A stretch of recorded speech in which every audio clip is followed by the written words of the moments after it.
24 dari Pengadilan Agama Probolinggo antara Ibu Siti Mu'ali Khatun dan Bapak Ahmad Muti. Selanjutnya, kepada masing-masing saya beri kesempatan untuk memperkenalkan diri terlebih dahulu sebelum dimulainya. Baik, perkenalkan, nama saya Siti Mu'ali sebagai penggugat. Baik, izin saya Ahmad Abdul Fattah sebagai kuasa hukum dari pihak penggugat untuk surat kuasa dan kartu tanda advokat saya sudah saya serahkan di meja.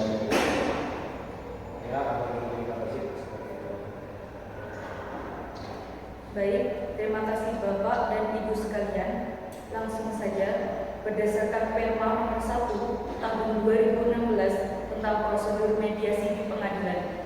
Mediasi ini adalah tahapan wajib sebelum melaksanakan pemeriksaan pokok perkara perdata di pengadilan dengan bantuan mediator. Mediasi merupakan alternatif penyelesaian sengketa di mana antara kedua belah pihak saling berdialog dan berunding untuk mencapai sebuah kesepakatan. Di sini saya sebagai mediator akan memfasilitasi mediasi Bapak Ibu sekalian. Kemudian perlu diketahui bahwa proses mediasi ini bersifat rahasia dan segala yang Bapak dan Ibu sampaikan tidak dapat digunakan sebagai alat bukti di pengadilan. Maka dari itu, apakah Bapak dan Ibu bersedia mengikuti proses ini dengan itikat baik? Sebelumnya, perlu kita sepakati terlebih dahulu jadwal mediasi. Jika tidak menemukan titik temu pada mediasi hari ini, kita akan melakukan mediasi lagi pada hari apa dan pukul berapa? Pada hari Jumat sore setiap minggunya. Bagaimana dengan saudara tergugat? Saya setuju. Baik, Bapak Ibu sekalian, kita sepakati mediasi dilakukan setiap Jumat sore. Selanjutnya, sebelum mediasi dimulai, alangkah baiknya untuk disepakati bersama tata tertib agar mediasi bisa berjalan dengan lancar dan tertib. Saya akan membacakan tata tertib pada mediasi hari ini.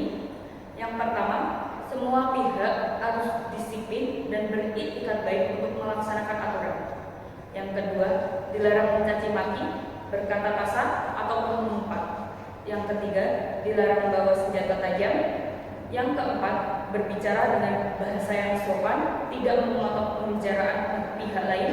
Yang kelima, dilarang mengoperasikan HP dan keluar masuk ruangan tanpa kepentingan. Dari kedua pihak, mungkin ada yang ditambahkan?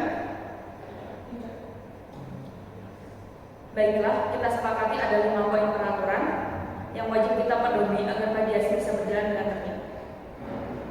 Baik, langsung saja di sini saya akan memberikan kesempatan kepada semua pihak untuk berbicara. Sebelumnya, apakah pihak tergugat sudah paham dan mengetahui isi gugatan yang sudah penggugat ajukan? Sudah, tapi saya ingin mendengar secara langsung gugatan tersebut dari pihak istri saya. Baik, mohon dijelaskan kembali gugatan tergugat. Baik, mohon izin sebelumnya saya dari pihak kuasa hukum penggugat ingin menjelaskan secara singkat alasan gugatan dari klien saya. Perlu diketahui sebelumnya bahwa rumah tangga klien saya dengan suaminya seringkali terjadi perselisihan. Sejak awal bulan Mei tahun 2019, karena tergugat diketahui memiliki wanita idaman lain, yaitu inisial L. Tergugat juga seringkali melakukan KDRT seperti memukul, mencekik, menendang apabila dia tidak diberi izin keluar rumah.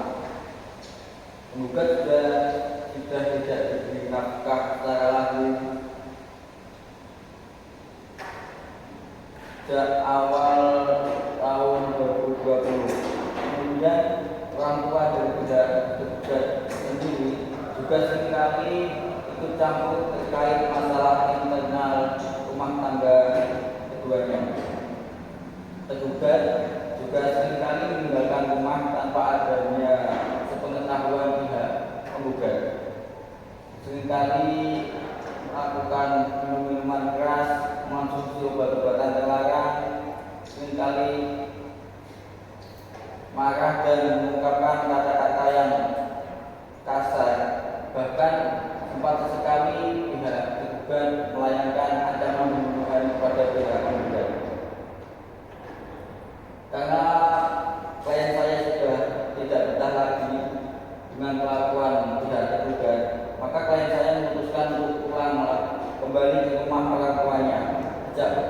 bulan September tahun 2023, sehingga sampai sekarang kurang lebih sudah 7 bulan. Sementara anak tetap berada di rumah pihak tergugat. Oleh sebab itu, klien saya memutuskan untuk menggugat cerai suaminya selaku pihak tergugat. Baik, bagaimana tanggapan Bapak terkait keinginan istri untuk bercerai? Saya sudah mempertimbangkan akan menerima keputusan istri saya, karena saya sudah sadar tidak ada lagi kedekatan antara kami, dan saya sudah terlalu banyak menyakiti istri saya. Baik, kesepakatan saya catat. Kedua pihak telah sepakat untuk bercerai, maka berdasarkan isi gugatan penggugat, maka kita tinggal fokus pada poin gugatan selanjutnya, yaitu akibat hukum perceraian terkait hak asuh anak dan nafkah. Bapak dan Ibu memiliki anak perempuan bernama Aina Bilqis yang lahir pada 24 Juni 2019 dari pihak penggugat. Bagaimana usulan Ibu dan kuasa hukum terkait hak asuh anak? Baik, kami dari pihak penggugat menginginkan hak asuh anak tersebut jatuh pada klien saya, mengingat anak tersebut masih di bawah usia 12 tahun, yang mana dalam hal ini klien saya dirasa lebih kompeten dalam hal ini. Baik, pihak penggugat menginginkan hak asuh anak jatuh kepada Ibu dengan alasan anak masih berada di bawah umur 12 tahun, sehingga Ibu lebih kompeten dalam mengurusnya. Bagaimana tanggapan Bapak? Saya tidak setuju. Kalau diketahui bahwa kedekatan emosional anak saya lebih besar ke saya sebagai ayah dibanding ibunya. Sejak dulu dia sudah sering dengan ibunya kerja berangkat pagi, pulang sore, dan sering tinggal dinas keluar kota, sehingga dia lebih dengan waktu dengan saya. Bukti ini juga bisa dilihat bahwa selama istri saya meninggalkan rumah sudah 7 bulan, anak saya tetap berada di rumah saya dan tidak pernah mencari ibunya. Itu pasti karena kamu larang.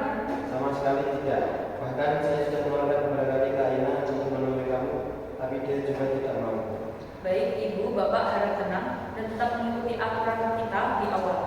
Baik, bagaimana tanggapan Ibu terhadap apa yang dilakukan Bapak? Memang benar ya. Suami saya yang punya waktu untuk anak kami karena saya terlalu sibuk bekerja. Baiklah, bagaimana usulan saudara penggugat terkait hak asuh anak ini? Apakah Anda tetap ingin mempertahankan keinginan saudara atau sebaliknya? Berdasarkan studi yang telah kami lakukan sebelumnya, kami menyadari bahwa anak dari klien saya lebih dekat dengan ayahnya. Akan tetapi kami tetap mengusahakan untuk mengambil hak asuh anak klien saya. Maka setelah kami usahakan dan melalui pertimbangan kami mengizinkan jika hak asuh anak klien saya diberikan kepada ayahnya, dengan syarat tergugat tetap memberikan kesempatan terhadap penggugat untuk bertemu dan mengasuh anaknya saat waktu di sekolah. Saya sebutkan bahwa Ibu sebagai penggugat mengizinkan hak asuh anak jatuh kepada Bapak sebagai ayah dengan syarat tetap memperbolehkan bertemu dan mengasuh anak pada saat Ibu sekolah. Untuk tergugat, apakah Anda siap sebagai Bapak untuk mengasuh anak? Saya siap, dan saya juga sepakat untuk mengizinkan anak saya menjadi asuh ibunya pada saat ibu sekolah ataupun pada waktu luang lainnya, asalkan ada komunikasi terlebih dahulu kepada saya, dan saya tidak akan pernah menghalangi kemanapun dengan anaknya. Baik, akan saya catat kembali bahwa kedua belah pihak telah sepakat untuk memberikan hak asuh anak bernama Aina Bilqis yang lahir pada tanggal 24 Juni 2019 kepada tergugat selaku ayah kandung, dan tergugat bersedia memberikan kesempatan kepada penggugat selaku ibunya untuk bertemu dan mengasuh anak ketika libur sekolah dan waktu luang dengan syarat izin terlebih dahulu kepada pihak tergugat. Maka selanjutnya kita akan melanjutkan ke poin seterusnya, yaitu terkait masalah nafkah.